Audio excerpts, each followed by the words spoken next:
ভাই তোর ঘরে মামা ছেলে আসছে। আরে শালা ও যখন যখন আসে তখন আমার সব জিনিসপত্র চুরি করে নিয়ে যায়। আমি দ্রুত সবকিছু লুকিয়ে রাখি। আমি আমার চার্জার ওয়াশিং মেশিনের ভিতর দিয়ে দিই যাতে ও মোবাইল না চালাতে পারে। আমি আমার খেলনা লুকিয়ে রাখি আর এখানে পোর্টেবল রেখে দিই যাতে ওই শালা পোর্টেবল দেখে এখানে না আসে।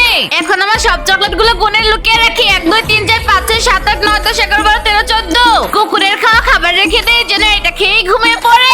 এই চকলেটের বক্স গুলো বেড়ে নিচে রেখে দেই আর বাকি চকলেট গুলো টিস্যুর বক্সে রেখে দেই। ওই বলো তো জানতেও পারবে না।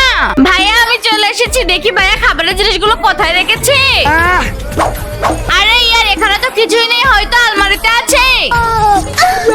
এইখানেও নেই। আরে ওইখানে চকলেট। বাবু এই না আপেল খাও। না আমি চকলেট খাবো। এটা তো খালি। আমি তো প্রথমেই বের করে নিয়েছিলাম।